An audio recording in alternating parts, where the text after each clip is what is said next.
Hola, soy Beatriz Borges y esto es Raíces, el podcast de CEPAS, donde exploramos migración, identidad y resistencia a través de historias que están en movimiento.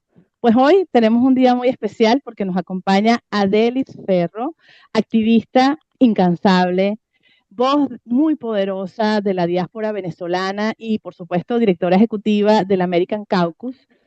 Adelis, pues además de amiga, la veo como una gran líder que ha acompañado a miles de voces que están hoy en tránsito, que han hecho de Estados Unidos su nuevo destino, su esperanza, y por supuesto ha llevado las voces de los venezolanos a tribunales, al Congreso y a la Casa Blanca. Desde el American Caucus de Venezuela ha impulsado políticas migratorias mucho más humanas y ha construido puentes firmes entre la diáspora y el gobierno estadounidense. Con ella vamos a conversar sobre justicia migratoria, vamos a hablar sobre cómo la dignidad humana trasciende a los documentos, a los papeles de las personas y cómo lo que significa comprometerse con las políticas que reconocen a quienes migran como personas completas. Bienvenida, Adelis, y es un honor tenerte con nosotras y pues indagar sobre tu historia, sobre tu trabajo y conocer pues sobre todos estos meses del año 2025 que han sido tan movidos, tan críticos y que a todas las personas que están en los Estados Unidos, bueno, y en el mundo entero, porque pues sus familiares y en Venezuela, estos temas les han llegado muchísimo. Pero antes de empezar a eso, a que nos cuente todo lo que has trabajado, queremos empezar por ti. Y tú misma, en tu propia historia, en tu propia vida, eres una persona migrante y justamente nos quisiéramos que nos empezaras por ahí, que nos contaras cómo fue tu proceso de emigrar a los Estados Unidos y cómo ha sido tu propia ruta y tu camino como persona migrante. Bienvenida, Adelis, muy contenta de tenerte por aquí. Gracias por la introducción, Bea, de verdad, muchísimas gracias. Gracias, Bárbara. Gracias a CEPAS por esta oportunidad y por el honor de poder compartir un poquito mi historia. A mí no me gusta mucho hablar sobre mí, pero para hacerlo cortito, yo fui una de las privilegiadas que pudo venir a este país de manera legal. Entré gracias a mi familia, al padre de mi hijo, en ese momento mi esposo. Entramos con un estatus bien importante, entramos como residentes. Llegué a Houston, Texas, donde viví más de una década. Y desde que yo estaba en Venezuela, por supuesto, todo esto siempre un poco bastante tras de bastidores, yo había hecho causa común con amigas, con vecinas, para ayudar de manera humanitaria a lo que ya estaba pasando en Venezuela. Yo tengo 18 años en los Estados Unidos. Cuando llego a Houston, confieso que, aunque yo estaba convencida de que era lo mejor para mi hijo y para la familia en general, yo no me quería ir de Venezuela. Entonces nunca me desligué y empecé a buscar de nuevo amigas, gente que quisiera ayudar. Conocí a Marisol Diegues cuando todavía no existía ninguna organización formal de ayuda humanitaria hacia Venezuela. Empezamos a mandar ayuda humanitaria, ayudamos a la fundación de los grupos de primeros auxilios, UCB, y 14 otras universidades en el 2014. Empezamos a buscar todas las formas de buscar, de ayudarlos, a dotarlos. En fin, entre 2014 y 2017, 2013 y 2017, porque en 2013 empezó la ayuda humanitaria hacia las personas enfermas que no conseguían las medicinas ya en aquel momento. Mi activismo por Venezuela nunca se ha detenido, ha ido solo transformándose. Empecé a hacer activismo dentro de los Estados Unidos cuando me hice ciudadana, muy motivada por el hecho de que una de mis amigas que jugaba tenis conmigo, yo juego tenis, fue una de las víctimas en un tiroteo. Y me involucré con Moms Demand Action, que es una organización no partidista que busca leyes de sentido común de las armas en los Estados Unidos. Una cosa fue llevando a la otra y empecé a involucrarme un poco más en la parte política, porque empecé a tener un poco más de actividad interna dentro de las organizaciones en las que me iba uniendo allá en Houston, dentro del ecosistema político de los Estados Unidos. Y empezamos, recuerdo cuando llegó la administración Trump en su primer gobierno, me uní a un grupo que estaba luchando en contra de lo que se llamaba el Muslim Ban, la prohibición de que las personas musulmanas pudieran viajar a los Estados Unidos. Pudieran, no solo como inmigrantes, como turistas, simplemente viajar, que es algo como lo que está pasando ahora con algunos países. Y bueno, como te digo, una cosa llevó a la otra. Me comprometí con esta lucha, me di cuenta que de alguna manera era mi llamado en la vida porque yo he hecho de todo, he trabajado de todo durante muchos años de mi vida y, y ya tengo más de una década haciendo esto y ha ido evolucionando. Tuve la oportunidad, gracias a Latino Victory, que es la organización nacional que incuba al Venezuelan American Caucus, me ofrecieron la posibilidad de ser la directora ejecutiva de la organización desde hace ya casi 4 años. Y ha ido desarrollándose, ha ido creciendo, ha ido solidificándose al punto de que estamos incluso hablando ya con otras diásporas y otros liderazgos de otras diásporas para crear unas figuras similares en otras, dentro de otras diásporas.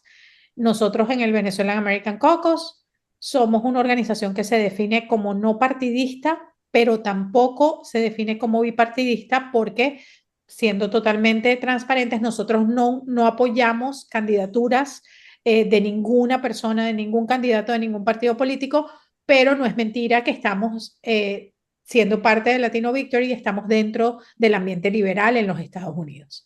Y eso es importante también decirlo. Sin embargo, nuestro acercamiento para discutir leyes, para que las leyes sean aprobadas, sean discutidas y sean pasadas, no tienen color político. Y nos sentamos y pedimos y hemos pedido y nos hemos sentado en su momento con miembros de ambas toldas políticas en el Congreso, especialmente durante los últimos 4 años. La verdad es que en este 2025 no ha sido posible sentarnos con personas, con oficiales electos del Partido Republicano y creo que las razones son obvias. Pues la inmigración es el punto más álgido de la administración Trump y no hay nada que ellos tengan que discutir con nadie que quiera que haya mejoras para los inmigrantes en este momento.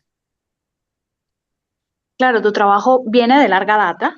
Has pasado por distintas organizaciones, el tema de derechos humanos, en defensa de distintos tipos de derechos humanos, pero te has centrado en la diáspora venezolana, una diáspora que ahorita se encuentra en una situación delicada. ¿Qué nos puedes decir tú en qué situación, en términos generales, están ahorita los venezolanos, por ejemplo, dentro de Estados Unidos? En situación de terror, Bárbara.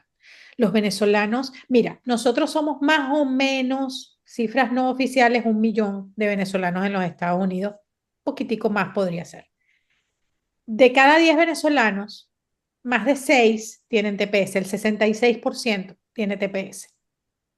De ese 34%, perdón, de ese 24%, 34% restante, todos los que quedamos, que no tenemos TPS, somos familia de personas que tienen TPS y me estoy incluyendo, vecinos, amigos o compañeros de trabajo de personas que tienen TPS. Toda la comunidad venezolana en este momento, con muy contadas excepciones, estamos siendo afectados, unos en un grado más grande, otros en un menor grado. Los venezolanos, yo te puedo decir que hemos tenido el ataque que hemos sentido como comunidad y como seres humanos ha sido feroz. Después de lo que hemos sufrido bajo la dictadura de Nicolás Maduro y de todos estos años de autoritarismo en Venezuela que nos trajo el chavismo, esta ha sido la vez que un grupo tan grande de venezolanos ha sido atacado por otro gobierno. Esta ha sido la vez en la historia de los Estados Unidos de América, desde que se fundó como nación, que se ha tratado de ilegalizar al número más grande de inmigrantes en la historia de los Estados Unidos para hacerlos sujetos de deportación. Esas son cifras, esas no son opiniones. Y ese grupo son los venezolanos. Nosotros a lo largo de estos meses hemos incluso tenido que buscar psiquiatras pro bono que no cobren, psicólogos que no nos cobren y hacer puentes con personas que incluso mientras hemos estado haciendo Instagram Live para dar alguna información, las personas han manifestado su deseo de no seguir viviendo si su futuro va a ser quedar detenidos o ser devueltos a Venezuela. Porque algo que todas las personas que me están escuchando y que me van a ver saben, pero que muchos en este país no lo saben todavía, es que una gran cantidad de venezolanos que tienen estos beneficios migratorios son perseguidos políticos en Venezuela, entre otras cosas. El sufrimiento que está teniendo la comunidad venezolana en los Estados Unidos es algo de lo que se va a hablar por muchos años. El terror en el que están viviendo, la incertidumbre. Yo conozco personas que cuando suena que alguien toca la puerta de la casa se han escondido en un baño debajo de la cama. Son historias reales. Personas a las que le han dado ataques de pánico y han terminado en la emergencia de un hospital. Personas que están yendo a notarías a firmar documentos para dejarle sus hijos a cualquier amigo que es ciudadano en caso de que ellos sean detenidos. Y puedo seguir. Es extremadamente doloroso. Extremadamente doloroso. Y fíjate, Delis, hablando de ese dolor, de ese terror, de ese miedo, que normalmente el venezolano viene ya desde su país de origen con ese miedo, con ese terror y con esa angustia eh, que inmoviliza, que genera trauma.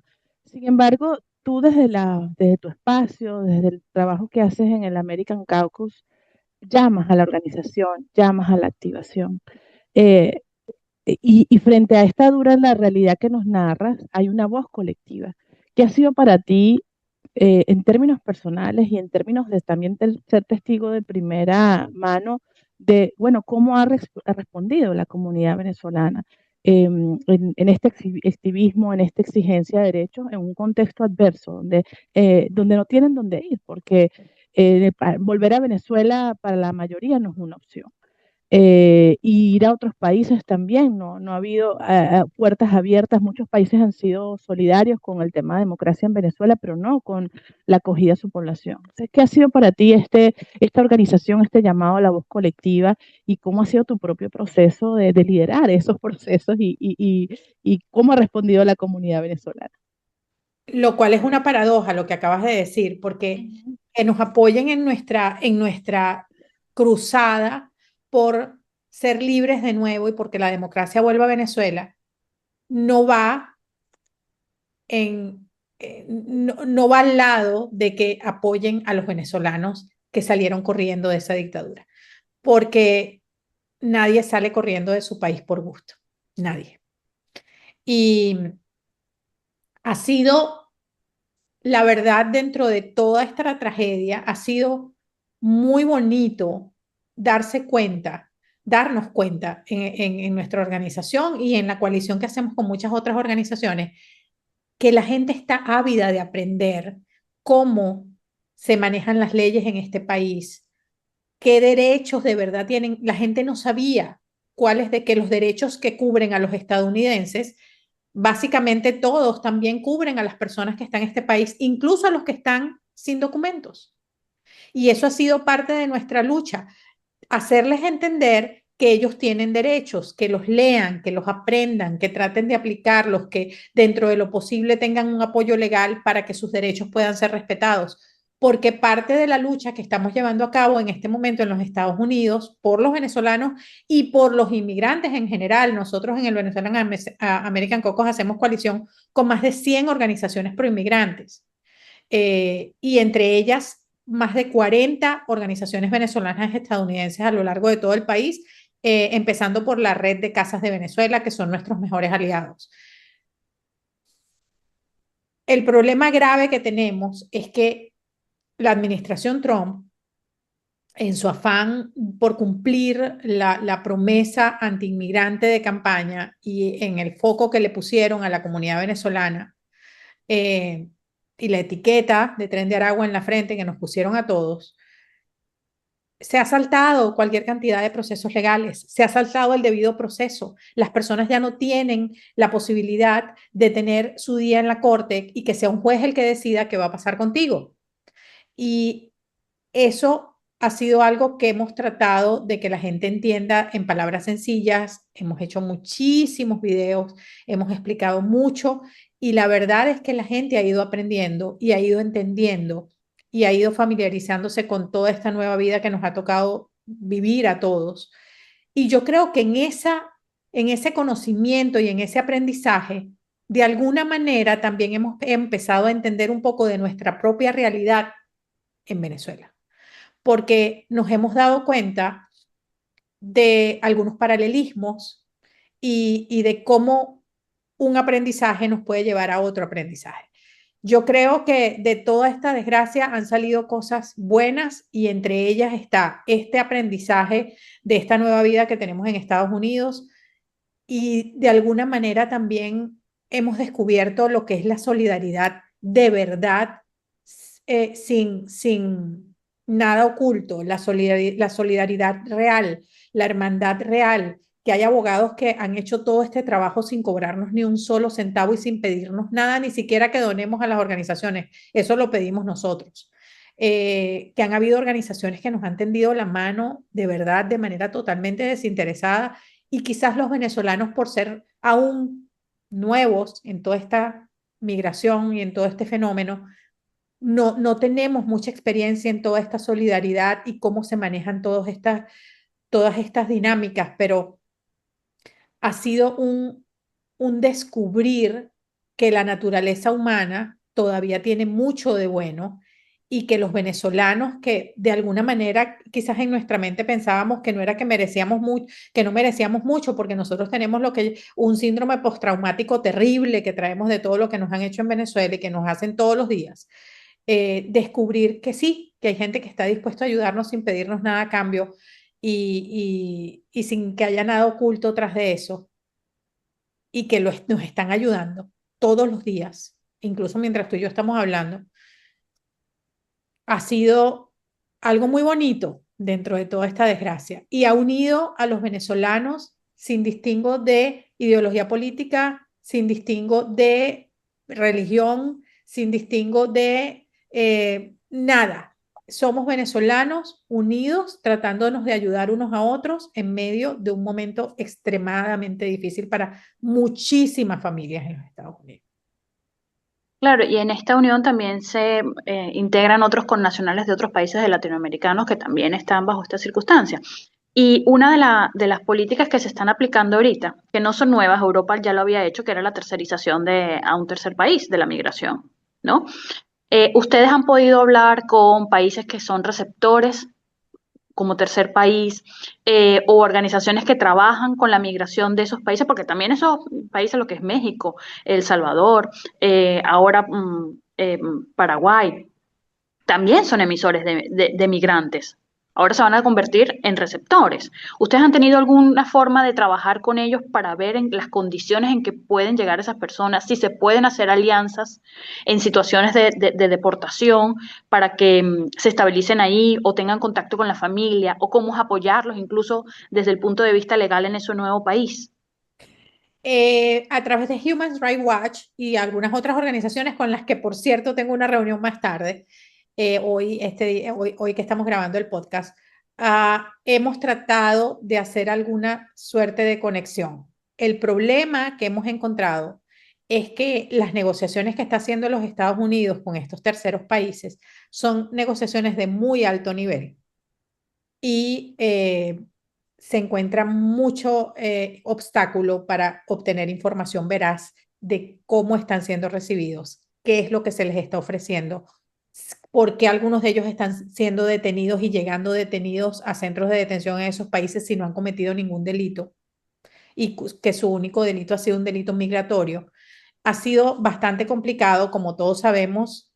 Esta tercerización, quizás la más conocida, es la de El Salvador, que más allá de cualquier negociación que se haya hecho entre estos tres países para que ellos pudieran volver a Venezuela, gracias a Dios, eh, gracias a Dios que salieron del SECONT. La verdad es que más allá de de cualquier ayuda que pudiésemos haber obtenido, como por ejemplo con Cristosal, que fue una organización con la que hicimos trabajo todos los días por semanas, y que ahora están proscritos, se tuvieron que ir de El Salvador por defender a los derechos humanos.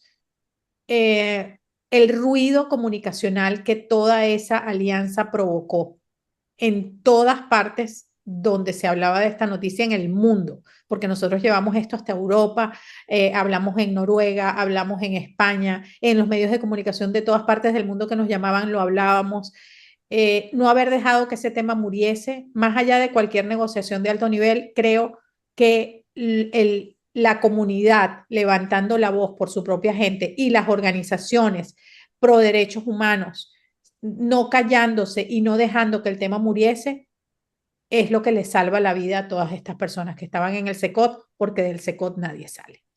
Y yo creo que esta tercerización, que como tú dices, no es la primera vez que se hace, pero que me parece horrenda y me parece inhumana y me parece cruel, porque los seres humanos no somos un perol, como decimos en Venezuela, que se puede mover de aquí para allá a gusto de quien te monte en el avión. Nosotros nacimos en una tierra, que lo que está pasando en Venezuela es también horroroso y que muchos de nosotros no podemos regresar, sí es verdad, pero que haya alguien que tome las decisiones por ti solo porque tú decidiste irte a otro país buscando una mejor vida, eh, debería ser algo que no debería pasar nunca más y sé que va a seguir pasando, pero eso no significa que no luchemos contra eso.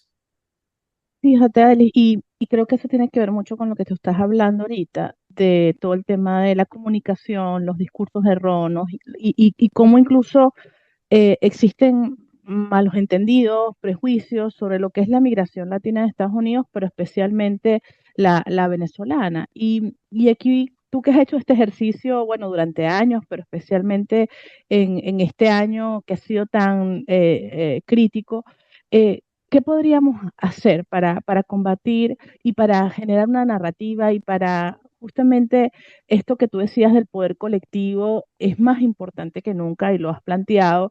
¿Cómo esta colectividad migrante, latina, venezolana, puede contribuir a esa discusión mucho más propositiva, mucho más protectora de derechos y también sabiendo, y aquí aprovecho también te lo pregunto, que a veces podría estar hasta dividida frente a las narrativas de estos temas, ¿no? Entonces, ¿cómo trabajar lo comunicacional y cómo enfrentar estas divisiones que implican en temas de narrativas y discursos erróneos y que generan prejuicios y xenofobia Y desinformación, y desinformación? campante.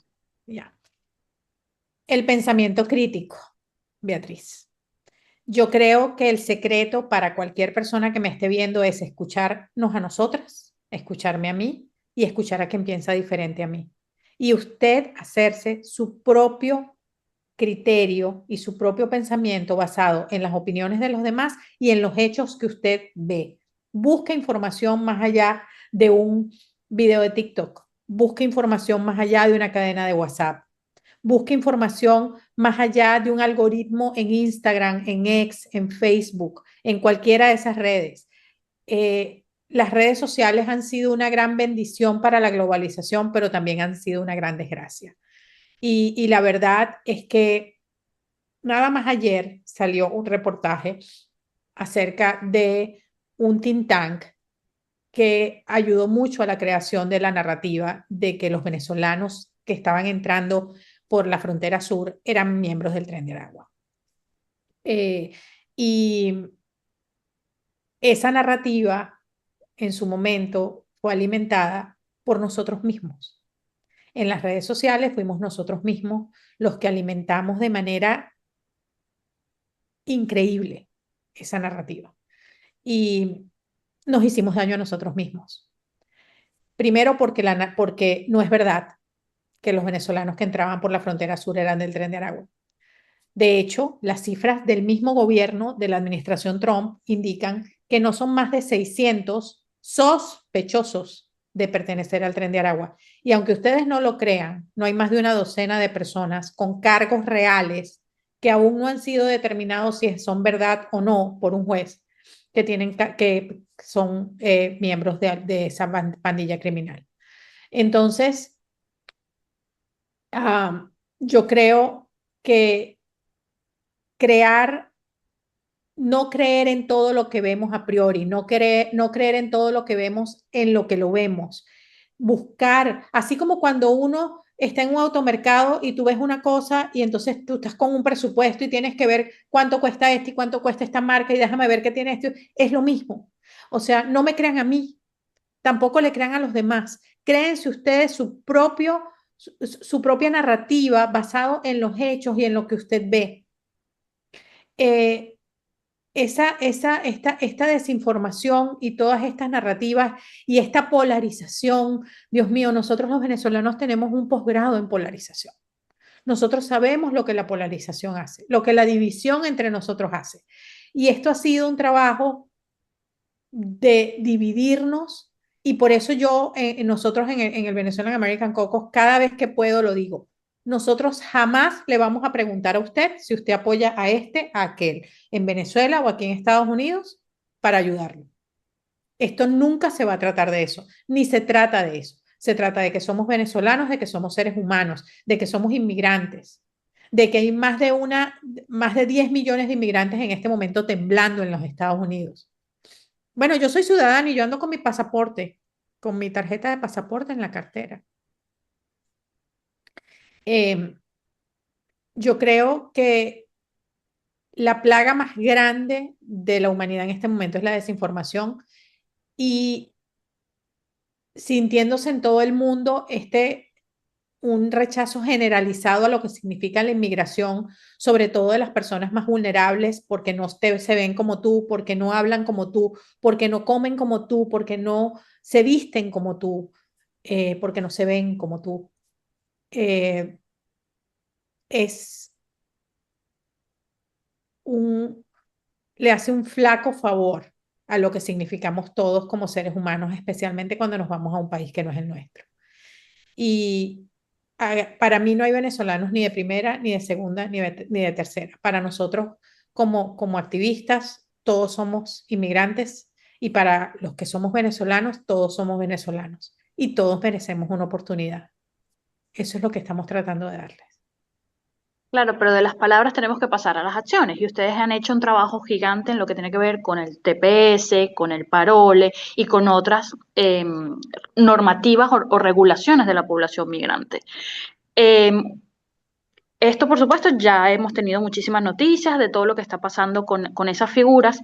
¿Qué es lo que tú ves de ahora en adelante desde un punto de vista legislativo dentro de Estados Unidos, de alianzas con estos terceros países o de normativas incluso que se puedan aplicar en cada estado en materia migratoria?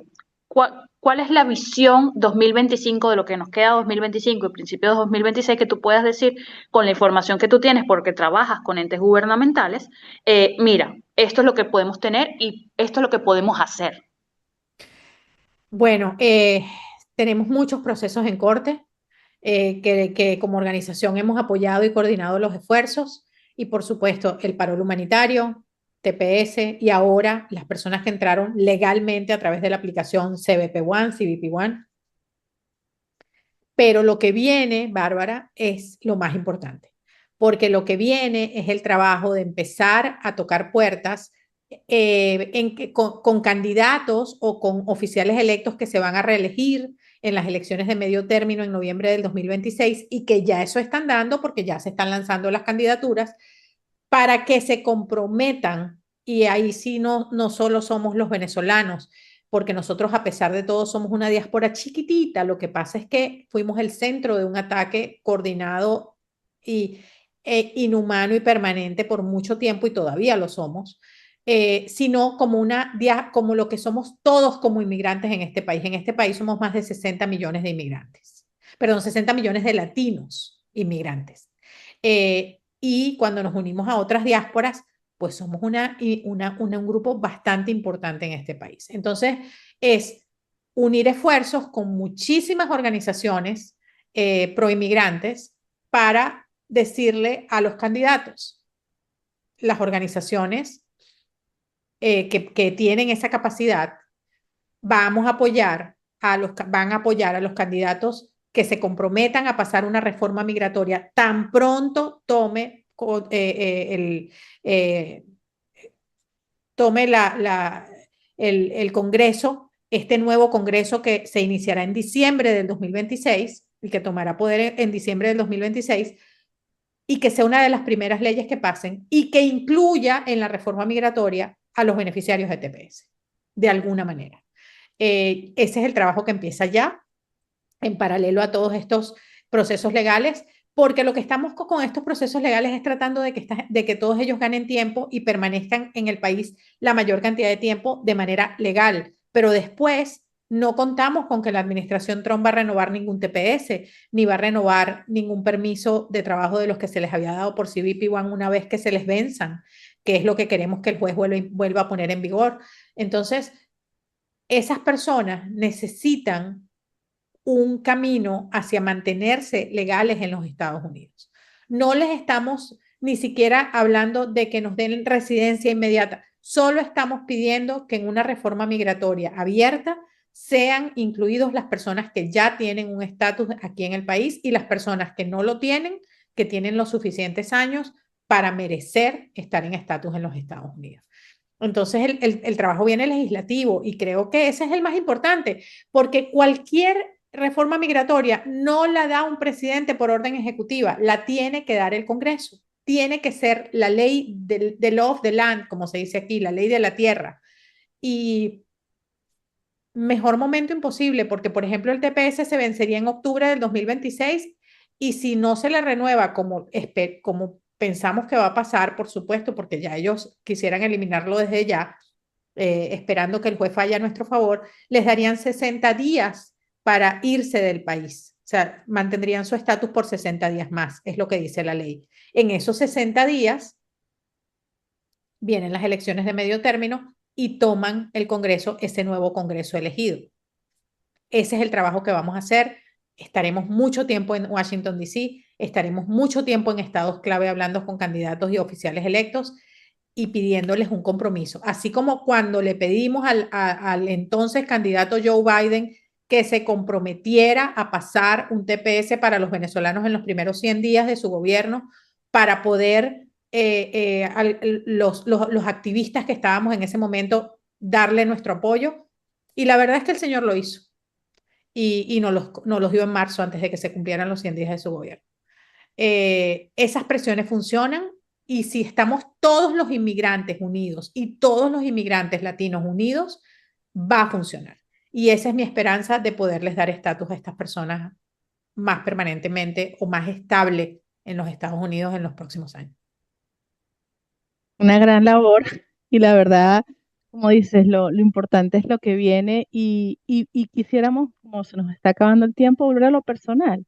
¿Qué te sostiene en estos momentos para de frente a todos los retrocesos que estamos viendo, los abusos, seguir haciendo y defendiendo los derechos? Adely Ferro, ¿qué la llama a enfrentar y qué la fortalece en este momento? Hace casi un año, el 18 de septiembre del año 2024, yo casi morí en un accidente, no un accidente, me enfermé estando en la Casa Blanca, de hecho, en un evento en la Casa Blanca me enfermé muy grave. Esto jamás lo he dicho públicamente, es la primera vez, pero estoy por cumplir un año. Y me dio una cosa muy fea en la Casa Blanca y terminé en un hospital en Washington, bueno, en Virginia, pero todo está cerquita. Y terminaron operándome de emergencia el 20 de septiembre. La verdad estoy viva porque Dios me dejó aquí. Y además, por supuesto, de lo primero de mi vida, que es mi hijo, mi familia, mi mamá, mi pareja, yo creo que yo me quedé aquí por algo, vea. Y no quiero, yo creo que además de lo que uno vive con tu familia y tus seres queridos, lo más importante que tú puedes hacer en este mundo es y lo que dejas es lo que haces por los demás. Y cuando tú ves tanto dolor, si tú puedes, como me dijo mi pareja Polo el otro día, me dice, yo sé que tú los quieres salvar a todos, pero trata de salvar a la mayor cantidad posible. Y alguien en una reunión que no conozco, una persona me dijo, es que usted para mí es como el señor de la lista de Schindler. Y yo dije, no, no me compare con un señor como ese, pero respetando y separándome totalmente de un héroe de esa calibre, yo creo que todos nosotros lo que podemos hacer y lo que yo estoy convencida es eso. Todos los días lo que trato es de hacer algo para salvar y ayudar a la mayor cantidad de venezolanos posible. Y este es mi llamado en la vida. Hay algo que yo siempre digo, el trabajo que hago con el Venezuelan American Cocos no me genera dinero para pagar mis cuentas ni para trabajar. Tengo otros sombreros que son los que me pagan las cuentas y me dan trabajo. Y, y lo voy a seguir haciendo mientras pueda y mientras Dios me dé la vida. Porque de nuevo pienso que para algo me quedé y entre esas cosas por las que me quedé creo que era porque esto iba a pasar. Y, y alguien tenía que agarrar la bandera y yo no lo hice porque dije, yo la voy a agarrar. Una cosa, mira, yo estaba en una reunión con la coalición de Massa Group en ese momento, que son más de 100 organizaciones proinmigrantes para TPS, DED, DACA, etcétera. Y cuando la secretaria Noem eliminó el TPS, que ella da se hace pública la decisión, e inmediatamente me llegó un email, reunión de emergencia, Adelis, ¿puedes estar? Yo, claro, entonces vamos a ver qué podemos hacer, que vamos a hacer un brainstorming. Y en esa reunión entró Agilan Arulanantam, que es el director de Políticas y Leyes de Inmigración del Centro para Políticas y Leyes de Inmigración de la Universidad de California en Los Ángeles, UCLA, que es el abogado líder de nuestro caso de TPS. Y yo no lo conocía. Él también fue uno de los abogados del caso del TPS de los salvadoreños en el 2018 durante la administración Trump, el famoso caso Ramos, que fue el primer caso de TPS cuando se trató de eliminar ese TPS. Y me lo presentan dentro de la reunión. Él entró en un momento y me dice, mucho gusto, si no te importa, me gustaría tener tu teléfono, yo quiero hablar contigo cuando termine la reunión, porque nosotros queremos ayudarlos. Y todo empezó como Estabas allí. una bola de nieve y aquí estamos. Tengo hasta una declaración jurada en la demanda.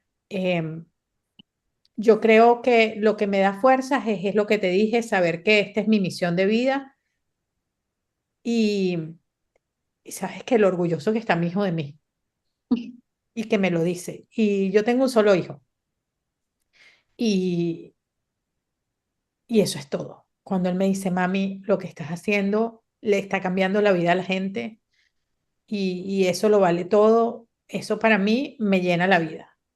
Solo le pido a Dios que me dé un poquito más de vida para dejar a la mayor cantidad de personas lo mejor posible.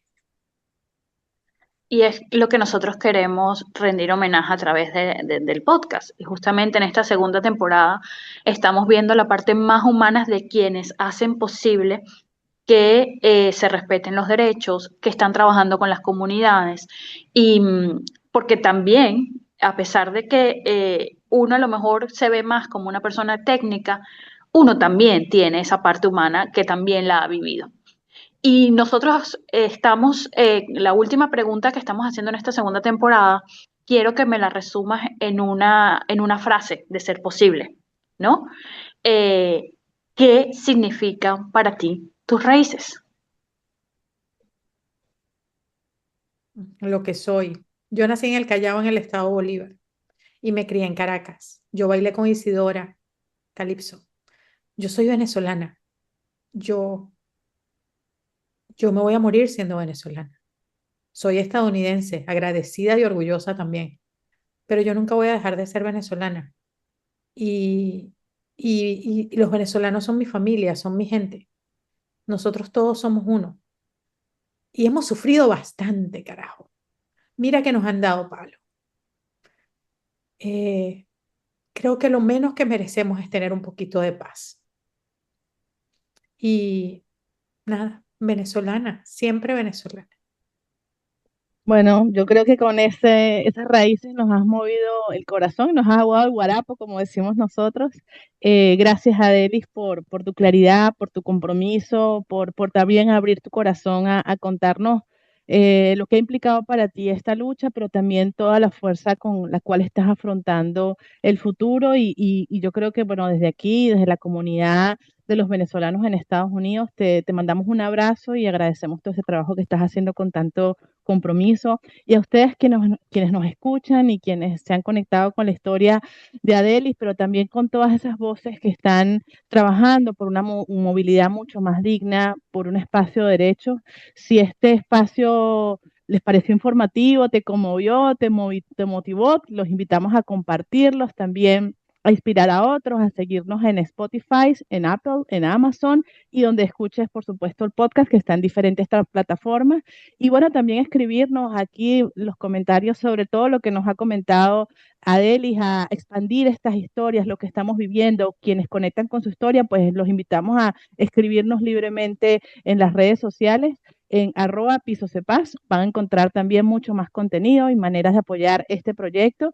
Y también, como decía Delis, pues nosotros hacemos esto por el apoyo de todas, así que si quieren donar, esta es una buena forma de hacerlo para que siga este podcast adelante y podamos seguir produciendo contenidos para la ayuda de toda la comunidad migrante. Así que esto fue Raíces, una producción de CEPAS y los esperamos hasta la próxima semana. Muchas gracias a Delis y muchas gracias a todos los que nos escuchan. Gracias, Vivi, gracias, Bárbara.